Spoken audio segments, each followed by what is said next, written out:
안녕하세요. 잘 지내셨나요? 오늘은 1844년 조사심판을 성경으로 연구하는 첫 시간입니다. 다들 영상을 시청하기 전 성경을 가져오셔서 다니엘서를 펴주시길 바랍니다. 우리 선조들은 1844년 10월 20일 대실망 이후 성경을 연구하여 예수님께서 하늘 지성소로 가셨다는 사실과 조사심판을 시작하셨다는 진리를 확신하였습니다. 오늘 우리 또한 성경으로 하늘 지성소에 계신 예수님을 만나고 그곳에서 하시는 사업의 의미를 깨닫는 시간 되길 간절히 소망합니다. 우리는 다니엘서에 대해 예언의 역사적 해석에는 익숙하지만 정말 중요한 조사심판에 대한 해석과 지식은 상대적으로 미약합니다.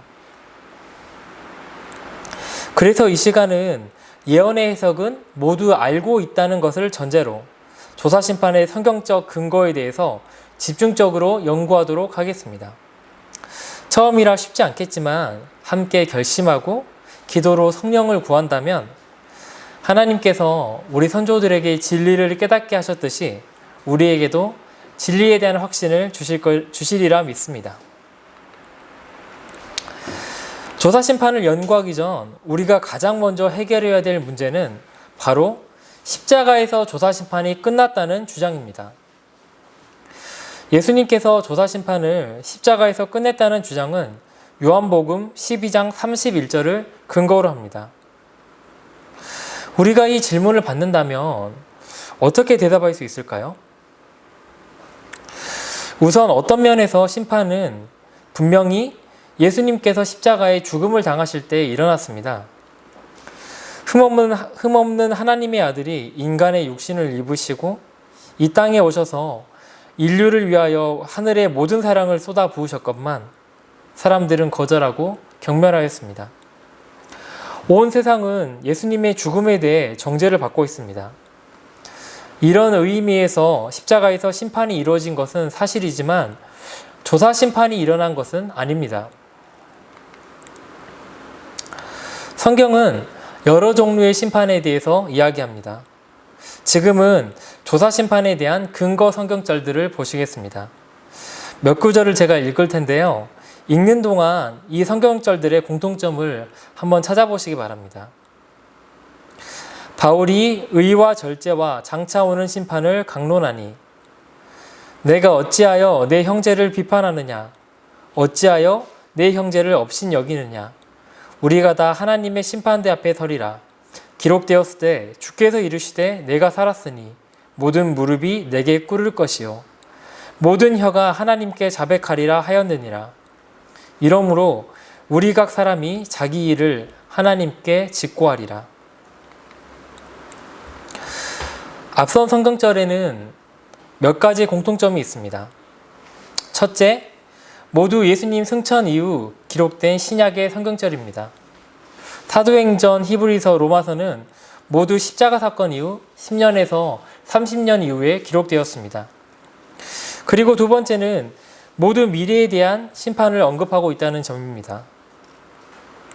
특별히 로마서 14장 10절에는 바울이 그리스도를 믿는 사람들이 받을 심판에 대해 이야기하고 있습니다. 우리는 이 성경절을 통해서 믿는 자들이 받을 심판, 즉 조사심판은 주후 31년 이후 어느 시점에 일어날 것을 알 수 있습니다. 이제 이 의문이 해결되었으니 이제는 다니엘서로 넘어가서 조사심판이 어느 시점에 일어나는지를 함께 찾도록 하겠습니다. 먼저 연구할 것은 다니엘서 2장입니다. 다니엘서 2장은 우리 모두가 잘 알고 있습니다. 그럼에도 우리가 다니엘서 2장을 연구하는 이유는 이 예언이 모든 예언의 중요한 기초이기 때문입니다.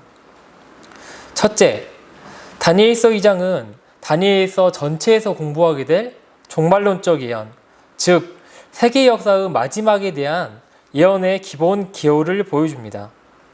다시 말하면 이후에 나올 나머지 종말론적 예언은 다니엘서 2장을 토대로 살을 붙이는 것으로 전체적인 순서는 변하지 않습니다. 또 다른 중요한 하나는 철나라가 나중에 진흙과 섞이지만 설은 여전히 남아있으며 예수님 재림 때까지 존재한다는 점입니다. 간단하지만 너무나도 중요한 포인트입니다. 우리 모두 이 사실과 사건의 순서를 분명히 인지하고 다음 공부로 넘어가도록 하겠습니다. 질문 드리겠습니다. 만약 누군가 여러분에게 조사심판에 대한 정보를 가장 많이 담고 있는 성경장이 어디냐고 묻는다면 여러분은 몇 장이라 대답하시겠습니까? 아마 대부분은 다니엘서 8장이라 답할 것입니다. 그 이유는 이 성경절이 있기 때문입니다. 그가 내게 이르되 2300주야까지니 그때의 성소가 정결하게 되리라 하였느니라. 그런데 조사심판에 대한 가장 중요한 정보는 다니엘서 7장에 있습니다. 다니엘서 7장만으로 우리는 조사심판을 증명하고 조사심판의 대략적인 시기도 산출할 수 있습니다. 지금부터 함께 이 중요한 다니엘서 7장을 함께 살펴보도록 하겠습니다. 화면을 봐주시기 바랍니다. 다니엘서 7장의 예언은 우리에게 익숙하므로 예언 해석보다는 예언의 개요를 살피겠습니다. 다니엘서 2장의 예언과 7장의 예언을 서로 대조하면 아주 유사하다는 점을 알 수 있고 다니엘서 7장이 좀 더 세밀한 정보를 제공하고 있음을 알 수 있습니다. 그리고 성경절을 비교해 보시면 다니엘서 2장과 7장 모두 네 번째 왕국에 강조점을 두고 있다는 사실을 알 수 있습니다.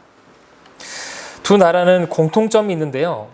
첫째, 출현 순서상 네 번째 세력입니다. 두 번째, 둘 다 강하다고 묘사되었습니다. 세 번째, 묘사할 때 쇠라는 단어가 사용되었습니다. 그리고 마지막으로 다른 세력을 무너뜨릴 것이라는 설명이 있습니다. 그리고 7장에서는 2장에서는 등장하지 않는 다른 세력이 등장하는데요. 바로 작은 뿔입니다. 작은 뿔은 이교 로마로 상징되는 넷째 짐승과 별개로 존재하지 않고 넷째 짐승의 일부분인 10뿔 가운데 나오는 것을 볼 때 같은 세력이라는 것을 알 수 있습니다. 이 작은 뿔이 다니엘서 7장의 핵심입니다. 7장을 읽어보시면 다른 나머지 짐승에게 할애된 부분을 모두 합친 것보다 더 많은 부분을 넷째 짐승과 작은 뿔을 설명하는 데 할애하였고 더 세부적인 정보가 주어짐을 알 수 있습니다. 재림교회는 성경절을 근거로 이 작은 뿔의 정체를 로마 교황권으로 해석하고 있습니다. 그런데 우리와 같은 해석을 하는 것은 재림교회뿐만이 아닙니다. 서기 1698년 영국의 성경주석가 드루 크레스너는 다니엘서 7장과 요한계시록 13장을 연구하고 이렇게 결론을 내립니다. 대략 주후 1800년에 그 짐승의 시대는 끝날 것이다. 여기서 짐승은 요한계시록 13장의 짐승을 말하는 것으로 로마 교황권을 뜻합니다.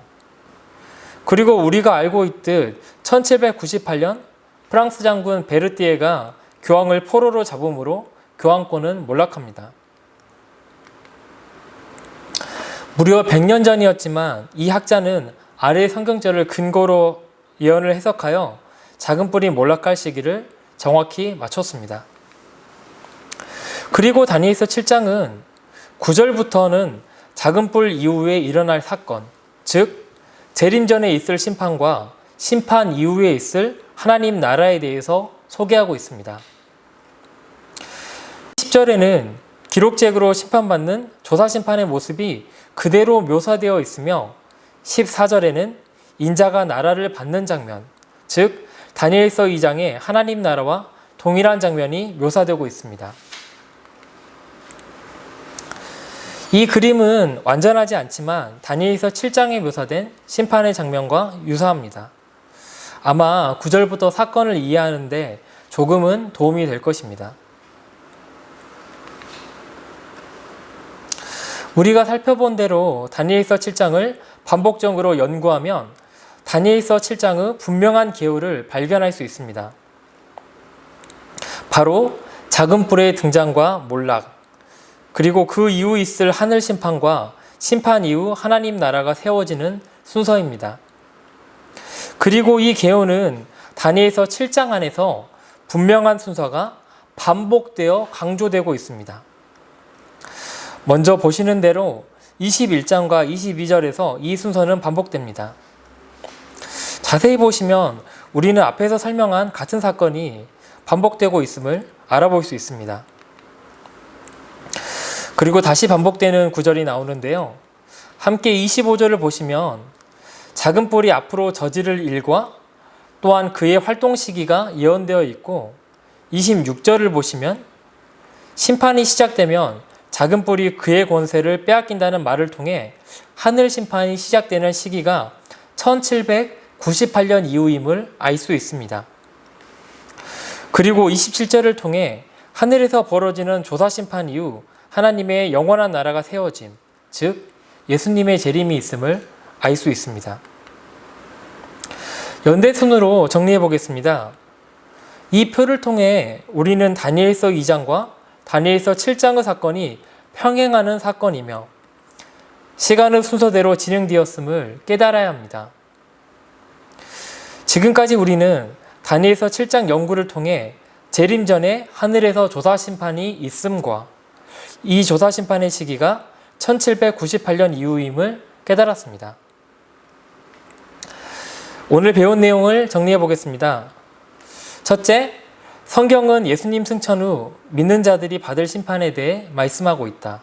두 번째, 다니엘서 2장의 예언 순서는 마지막 때 일어날 사건들의 순서의 기초이다.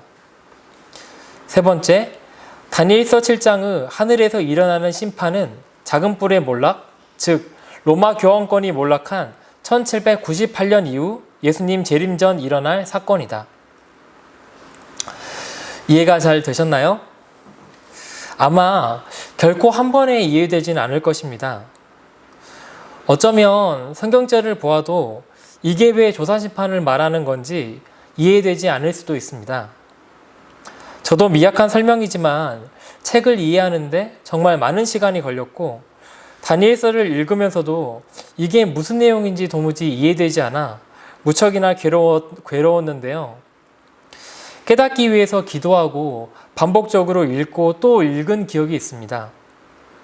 그런데 이것을 깨닫기까지는 고통스럽고 힘들었는데, 깨닫게 되었을 때는 정말 큰 기쁨과 진리에 대한 확신과 함께 이것을 전해야겠다는 열심을 얻었습니다. 우리가 진정 진리에 대한 열심과 사랑을 가질 때, 그분을 찾고 또 찾을 때 성령께서 우리에게 이 진리를 알려주심으로 이 진리의 소중함을 우리에게 가르치실 것입니다. 예수님께서는 갈급하는 심령에게 반드시 생수를 주실 것입니다.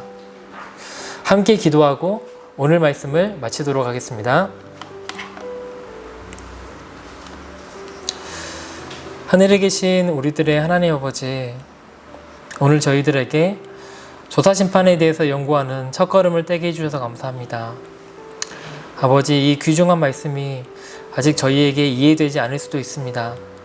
하지만 저희가 이 진리를 더욱더 사모할 수 있도록 도와주시고, 우리가 열심으로 이 말씀을 연구함으로 우리 신앙의 기초를 쌓을 수 있도록 도와주시고, 또한 지금 계신 예수님의 위치를 성경으로 발견할 수 있도록 인도해 주시기를 간구드립니다. 예수님 이름으로 기도 올렸습니다. 아멘.